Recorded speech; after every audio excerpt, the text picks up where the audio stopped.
Hey, Michael, Paul here. This is a video of your rear carb, which I was just in recently, but here we are. For whatever reason, we don't know exactly yet or why, this rear carburetor was not getting fuel. The front carburetor is running great, but this back one is not. So I thought I'd shoot this video just to show you what discoveries I may have in visiting this carb again. One, you may want to observe the gack that came out of the carb. Those 4 screws are the float bowl screws, and we're just going to remove this. And yeah, okay, so right away inside the very bottom of the carb, you can see those bluish green crystals in there. That's basically fuel deposits. Put that down. We have a copper float here, which I'm never, sorry, not copper, brass. I'm never a big fan of these just because they are old. Now, because it's old, it's not necessarily bad. It just means that there's a little bit more work, and you're going to want an experienced guy to work on these carbs versus somebody who's not too familiar with them. These sort of Jupiter-looking lines on this particular float is the float level. Remember, this carb is actually situated in your bike like this. Right, and the float bowl's down here, and fuel comes up to that level, and the float moves up and down like this. So that's fuel's dumping all over the place, fuel's closed. Fuel's dumping, fuel's closed.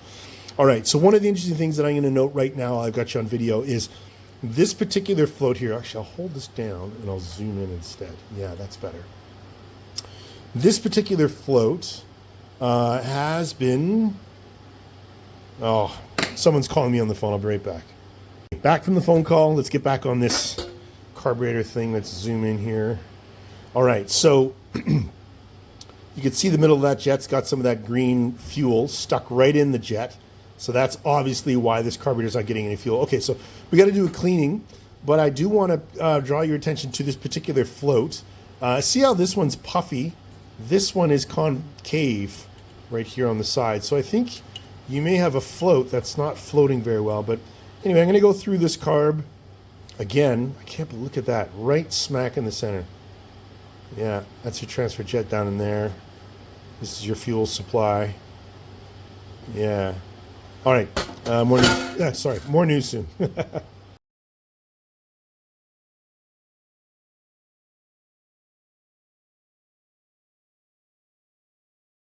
All right. So overall, the carb came apart pretty easily. Obviously, I was just in there not too long ago. So we're just going to put the carb jets back in a cleaning solution. And again, they don't look bad. They actually look really good. I was just in there. But anyway, it's got to go in there. We got to be thorough, got to be clean. We're going to blow out the float bowl as well, go through the carb. But I did want to just bring your attention back to this float and sort of personify my comment about old technicians versus new technicians. So this particular float on this side here, you see it's fat on this side and fat on the inside. That one's fat on the inside but concave on the inside. I don't know if that really shows up on video very well, but I don't know if you can see that. But yeah, if you look down here, this side is concave, fat, fat, fat, right? So there's a suspicion that this float might be sinking.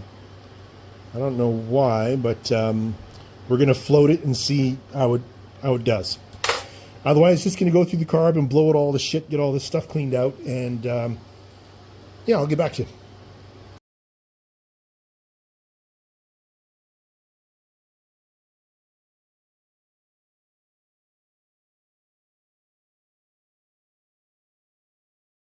Michael, here we are back again.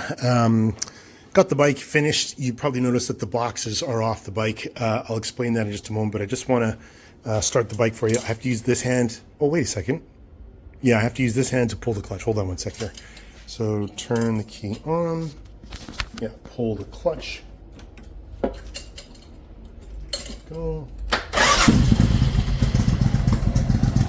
All right. So there it is. Pretty low idle. It's still kind of, yeah, still kind of warm.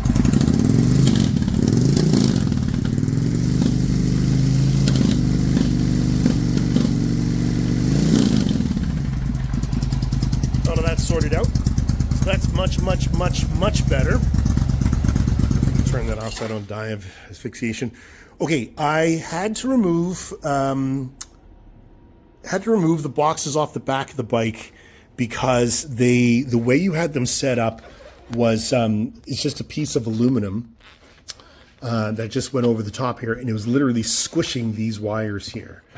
The wires don't like being squashed down like that. It could cause a dead short, and that would be a real problem. In addition to that, speaking of wires under the seat, I'm sorry this is so haphazard, but these wires were right here in the middle, and because the relationship with the seat is so close to the fender, you are also squishing these wires too.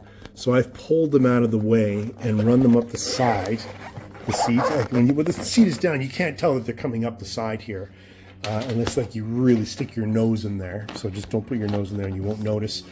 And that should protect the wires from being pinched, just like these wires shouldn't be pinched. So you're getting the bike back minus the boxes, simply because, yeah, it's going to cause a problem. We're going to have to find some way to saddle them onto these rails would be great, but it can't go underneath there where the wires will be squishing them. All right, sir, that's it. The rear carb you saw in the video was just all gacked and gross and everything. So got that all cleaned out, put back together, found a spark plug cap on, ooh, that's hot. Found a spark plug cap under there that was offering too much resistance. So replaced that guy. I think it was this one here. This is offering 10 point something resistance. So I replaced it with one that is 4.75, which is right within the range, and that's good. And yeah, that's it. Hopefully you'll be able to ride and enjoy the bike.